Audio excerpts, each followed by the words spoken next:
Hey, Doug and Pat here with another episode of the Wealthy Gym Owners, and today we're going to talk about how people buy in 2026. So, Doug, let's get to it.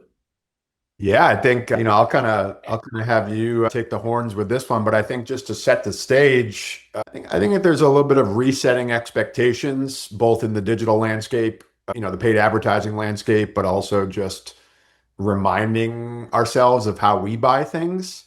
And all of us, I think if you've been in this industry for more than, say 3 to 5 years, it used to be a little bit easier to maybe market and attract clients, especially in the digital landscape.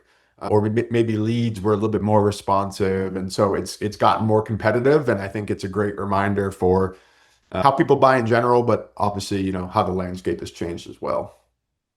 Yes, the for anybody that's been in this industry or really just paid attention to this sort of thing for any period of time, there was certainly an era where, in the online world, it'd go from like an ad to a landing page to a consult or a trial and to membership, and it felt very linear.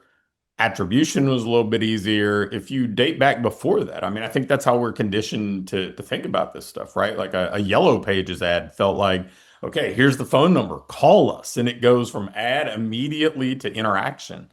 Radio spots when local radio was a bigger thing and people didn't have satellite radio as much. Same thing, like the call to action was a phone number. And so you went from awareness to engagement almost instantly. But now, the world's just different, right? The landscape has changed for a few reasons. One would be simply there's a lot more competition. So it's not as linear because there's not, this kind of, I guess, black and white, like, well, if you're going to do this is the option available to you. You've got a host of options.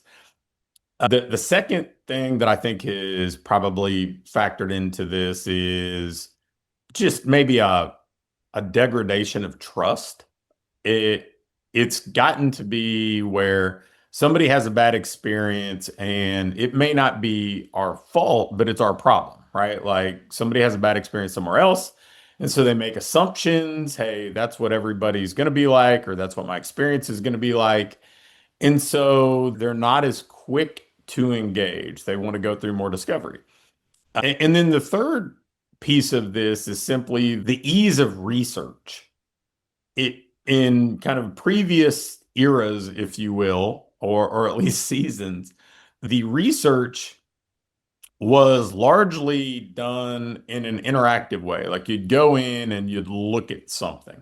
It's almost like if you go into a showroom and you look around at cars or you're choosing carpet or furniture, you got to get in there and kind of experience something or feel something to know. But now a lot of the discovery and research happens anonymously. It happens outside the four walls before there's any engagement.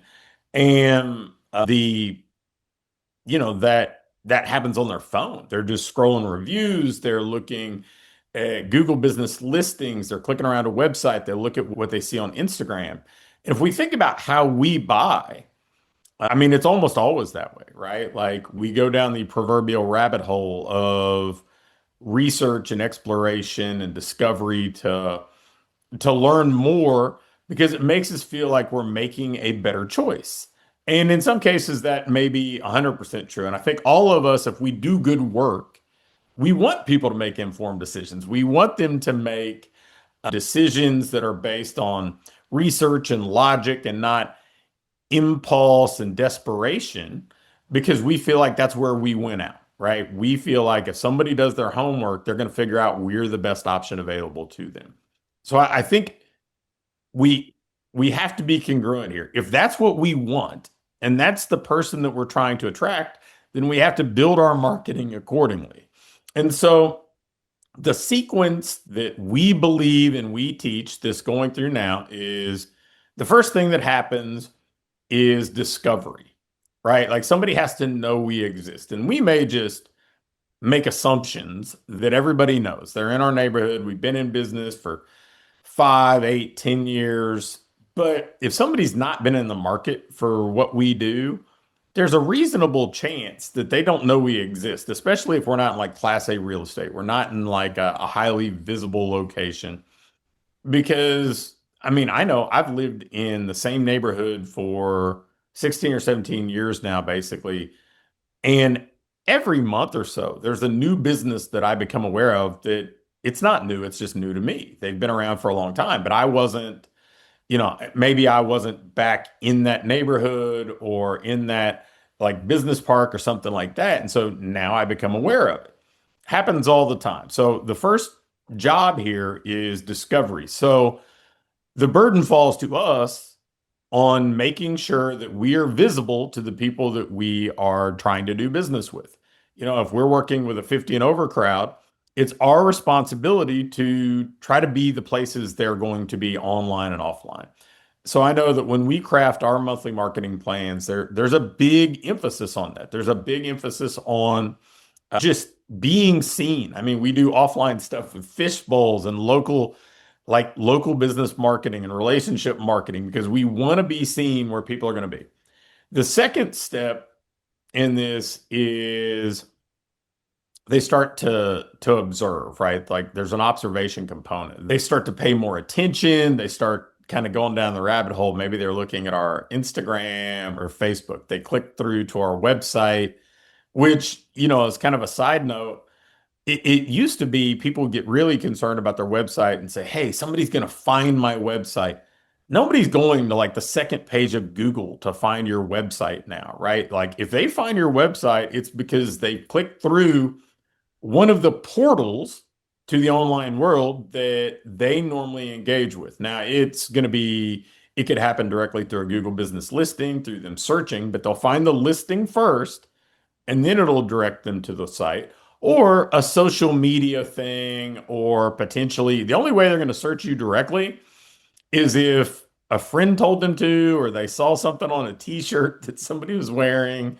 But they go through this observation kind of phase where ideally if you're running ads, that's where retargeting plays into this. You're where they are so they see more of you. Hopefully we do a little bit of bingeable work, right? Like stuff that they can go and binge just like we would binge a show on Netflix or binge podcast. They can do a deeper dive and learn more about us. So if you've got content out there where the questions they're asking, you're answering, the social proof you're creating, you're making sure is in front of them. So that kind of feeds into the next step. They need to trust us. I mean, I talked about one of the big bottlenecks is this degradation of trust. Well, before they engage with you, they need to trust you. And trust comes from this belief that you can help, that can be part your experience, your expertise being demonstrated. But then the other part of this is they need to believe that other people like them have had the type of experience they want to have. And that's where reviews play such a big part. That's where testimonials or case studies, all that stuff plays a big part because let's face it, you may be the best at what you do in your respective market, but I'm guessing that your competition all says they're the best too. And you may be the actual factual best, but nobody's saying, you know what? We're the eighth best in our category in Louisville, Kentucky. So it's not enough for you to say that. We need other people to provide evidence. So if you haven't made a really strong push to get a bunch of reviews on your business listing, if you've not made a really strong push to capture success stories, case studies, social proof, you really should, because that's going to be the stuff that they trust most. Now, after we've got through this discovery and observation and trust kind of sequence, that's when they're going to be willing to engage with you, right? They don't want to go in cold. And so when they engage with you at that stage, they're a pretty informed consumer at this point, which again, if you're good at what you do, you want to inform consumers. So that's when they'll engage. They'll reply to your email. If you read our emails, there's a lot of reply-based stuff where it's like, hey, reply with this keyword or reply to get this thing. They may fill out a form on your website. They may message you through social media or through your Google business listing. They may call your facility, but they'll engage at that point. And then the next step here is experience. The experience piece of this, for years, we've had people say, well, I don't want to devalue what we do. I don't want to give away or discount this experiential piece of what we do, a trial or something. I'm like, man, if what I'm saying here, what we believe is true, and that we have to gain trust and we have to demonstrate that we can help. I can't imagine a scenario that's going to demonstrate that you can actually help rather than an experiential kind of trial, test drive, short-term, low risk, it, time in your facility, working with a coach. There's nothing you can do in an ad. There's nothing you can do on an Instagram post or in a reel that's going to convey that this is the right place for them and that they're going to be able to get the outcome they want through an experience they enjoy better than actually being in here and experiencing it. And so creating some sort of low risk experience for this person. And sometimes low risk is just a shorter duration commitment. Like it's beyond the scope of what we're going to cover in this episode to talk about trials versus, love it or leave it or whatever else. But they need to experience this because if we think about what I touched on earlier, this bingeable stuff, bingeable, like we're trying to get, I had a gentleman that I've met through a business mastermind, a number of years ago, share something where they had reverse engineered and all their clients had consumed an average of 47 minutes of their content before they bought. Well, whether or not 47 minutes is the magic number, we know that they need to spend about an hour feeling like they get to know you at least that long before they're going to say, I trust them enough to make this level of commitment, time and money and fear, all that stuff. Well, they can consume your content on social media 10 to 30 seconds at a time, or you can just let them experience what you do for an hour or a couple hours, and maybe a couple hours over the course of a week. Well, now they're immersed in it, and we have their undivided or largely undivided attention, and we get to put our best foot forward and see if this relationship is meant to work going forward, if we're the right people to help them, if they're the right client to fit in our culture. If we do that, now that's how this whole kind of flywheel turns, because they come in, they're excited, they feel like they made a good buying decision. They become the proof, they become the testimonial, they become the advocate that feeds new people into this. So the thing about it, though, is I know I explained that in like a sequential way, but those first handful of pieces, the observation and proof, I mean, they may kind of toggle back and forth in that area or almost feel like that's a holding area for them for a while because we're asking them to do something different. And for most people, really for all of us, the easiest thing to do is wake up tomorrow and do the same thing you did today. So they may need more of that evidence, more of that proof, more of that time and discovery. So the key for us is we got to stay in front of them. That's why we advocate getting people on an email newsletter list. If they're not ready now, doesn't mean they won't be ready. It's just not right now. And so we got to stay in front of them and keep creating low friction opportunities for them to engage and experience what we do. That's how people buy. And the people that we see in our industry, the great business owners, the people we see in boardroom, the people we see thriving and growing in Project 500, they've leaned into this. They're swimming with the current. They're saying, we're going to market this way. We're going to sell this way. We're going to create our expectations around this because this is how we personally buy. And the people that we see struggle, the people that I feel like I have these butting head conversations with, are the people get on the phone and are like, well, I used to do this. I used to run an ad to a Woofu forum and it felt my challenge in 2016. And I'm like, cool. There was a point too where we had a landline with a little corded phone attached to the wall. These things don't exist anymore, right? Like this is the way the world buys. This is the way our industry works. And if you want to be successful today, this is the way you're going to have to sell and market to match the way people buy. So, Doug, I know that was long-winded, but I wanted to cover as much of it as I could. Yeah, no, that was great. And I think it certainly gave a ton of good context and base for kind of the what and the why. I mean, I would just end if you're looking for some action items, you understand it now, you kind of wrap your head around the concept.